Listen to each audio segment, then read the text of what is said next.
বর্তমান এই সময় যদি আপনার বাজেট হয়ে থাকে 10 থেকে 15,000 টাকা আর এই বাজেট সেগমেন্টে এই সময় দাঁড়িয়ে যদি মার্কেটের সেরা ফোনটি আপনি নিতে চান তাহলে আজকের এই ভিডিওটি আপনার জন্য।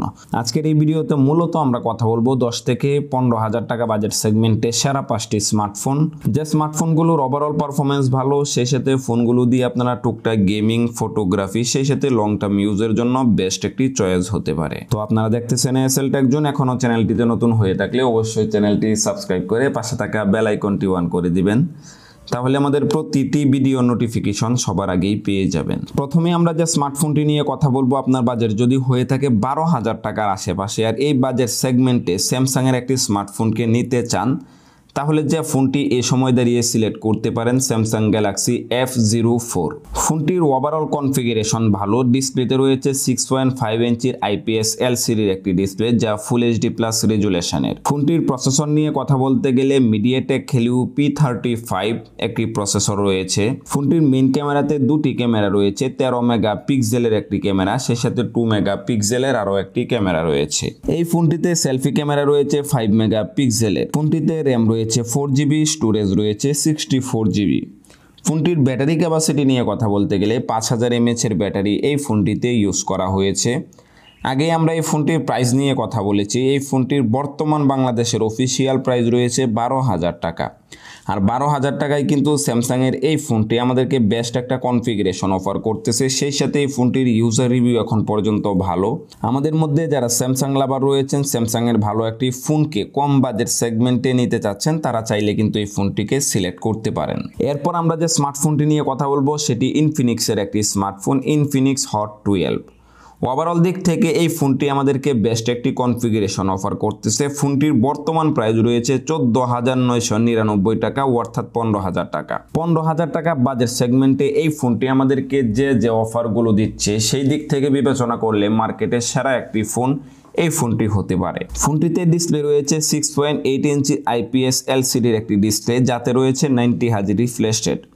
এই ফোনটিতে আমরা প্রসেসর হিসাবে পেয়ে যাব মিডিয়াটেক Helio G85।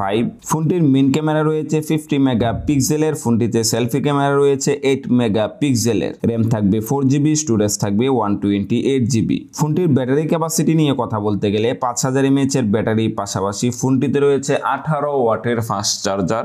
সেই সাথে বর্তমানে এই ফোনটির প্রাইস নিয়ে আগেই কথা বললাম 14,999 টাকা। ওভারঅল দিক থেকে যারা 15,000 টাকা বাজেট সেগমেন্টে গেমিং এর জন্য একটি ফোনকে সিলেক্ট করতে চাচ্ছেন, ক্যামেরা পারফরমেন্সটাও বেস্ট লাগবে, তারা চাইলে এই বাজেট সেগমেন্টে ইনফিনিক্সের এই ফোনটিকে সিলেক্ট করতে পারেন। এই ফোনটির গেমিং পারফরমেন্স ভালো, সেই সাথে ক্যামেরা পারফরমেন্সটা যথেষ্ট ভালো, ব্যাটারি ব্যাকআপটাও যথেষ্ট ভালো রয়েছে। এরপর আমরা যে স্মার্টফোনটি নিয়ে কথা বলবো সেটি রিয়েলমির একটি স্মার্টফোন, রিয়েলমি নারজো N55। এই ফোনটি বর্তমান মার্কেটে দুটি ভেরিয়েন্টে পাওয়া যাচ্ছে, 4GBর পাশাপাশি 64GB, যার বর্তমান প্রাইস রয়েছে 15 থেকে 16,000 টাকার মধ্যে। আরও একটি ভেরিয়েন্ট রয়েছে 6GBর পাশাপাশি 128GB, যার বর্তমান প্রাইস রয়েছে 18 থেকে 19,000 টাকার মধ্যে। তো আপনার যে ভেরিয়েন্টটি বাজেট সেগমেন্টে ঠিকঠাক মনে হবে সেটি নিতে পারেন। ওভারঅল ফোনটির ডিসপ্লে পারফরমেন্স নিয়ে কথা বলতে গেলে 6.72 ইঞ্চির একটি ডিসপ্লে রয়েছে, যাতে রয়েছে 90 Hz রিফ্রেশ রেট। এই ফোনটির প্রসেসর পারফরমেন্স নিয়ে কথা বলতে গেলে মিডিয়াটেক Helio G88 এর একটি প্রসেসর রয়েছে, যা গেমিং পারফরমেন্সের দিক থেকে ভালোই পারফরমেন্স করে।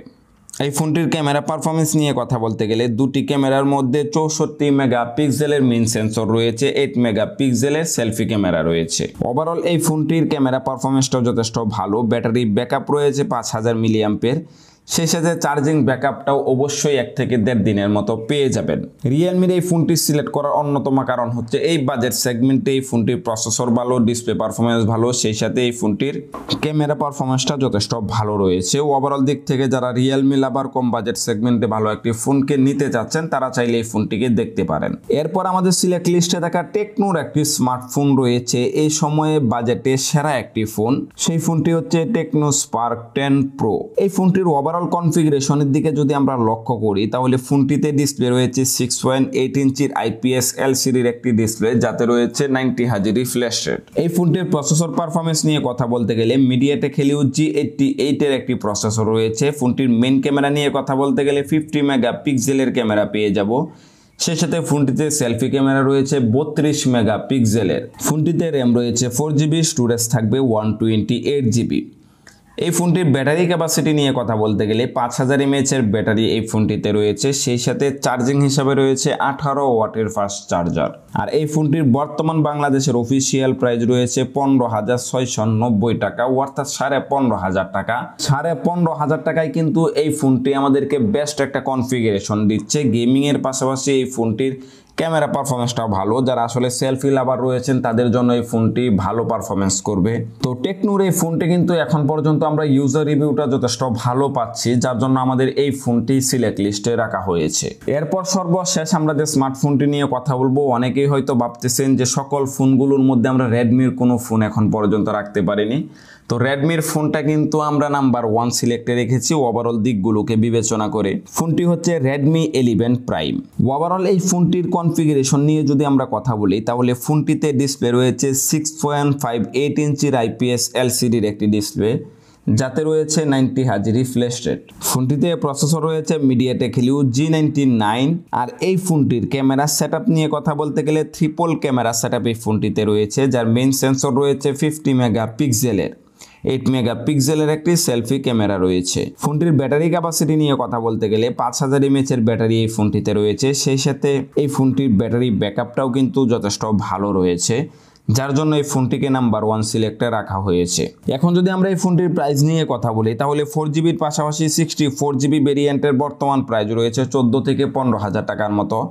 সেই সাথে 6GBর পাশাপাশি 128GBর আরও একটি ভেরিয়েন্ট পেয়ে যাব। সেই ফোনটির বর্তমান প্রাইস রয়েছে 16 থেকে 17,000 টাকার মধ্যে। এই সময় স্মার্টফোনগুলোর প্রাইস অনেক বেশি হওয়ার পরও এই ফোনটির প্রাইস কিন্তু বর্তমান এই সময় পর্যন্ত কিন্তু বাজেট সেগমেন্টে বেস্ট রয়েছে। ওভারঅল দিকগুলোকে যদি আমরা বিবেচনা করি, তাহলে বাজেটে এই ফোনটি হতে পারে সেরা একটি স্মার্টফোন। ওভারঅল প্রাইস বিবেচনায় এই ফোনটি কিন্তু আমাদেরকে ভালো একটা কনফিগারেশন, সেই সাথে পারফরমেন্স অফার করতেছে।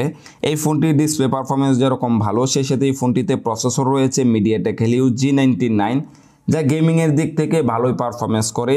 এমনকি এই ফোনটির ক্যামেরা পারফরমেন্সটাও ভালো, ট্রিপল ক্যামেরা সেটআপ রয়েছে। ফোনটির সেলফি ক্যামেরাটাও ভালো রয়েছে। 5000 mAh-এর ব্যাটারি রয়েছে ফোনটিতে, অনায়াসে 1 থেকে 1.5 দিনের মতো ব্যাটারি ব্যাকআপ পাওয়া যাবে। তো ওভারঅল দিকগুলোকে যারা বিবেচনা করবেন তাদের জন্য হতে পারে বেস্ট একটি চয়েস। এমনকি লং টার্ম ইউজের জন্য এই ফোনটি ভালো একটা পারফরমেন্স করবে। তো আশা করি আজকের এই ভিডিওতে যে 5টি ফোন নিয়ে কথা বললাম, যাদের বাজেট ছিল 10 থেকে 15,000 টাকা, এই বাজেট সেগমেন্টে ভালো একটি ফোনকে বর্তমান এই সময় মার্কেটগুলো থেকে বিবেচনা করে নিতে যাচ্ছিলেন, তাদের জন্য এই ভিডিওটি প্রচুর হেল্পফুল হয়েছে। কারণ এই ভিডিওটি দেখে আপনারা আইডিয়া নিতে পারছেন যে আপনার বাজেট সেগমেন্টে কোন ফোনটি আপনার জন্য বেস্ট হবে। তো আজকের এই ভিডিওটি এই পর্যন্ত। যদি ভিডিওটি ভালো লাগে অবশ্যই ভিডিওতে লাইক, কমেন্ট এবং শেয়ার করতে ভুলবেন না। পরবর্তীতে দেখা হচ্ছে আবারও নতুন একটি ভিডিও নিয়ে। আল্লাহ হাফেজ।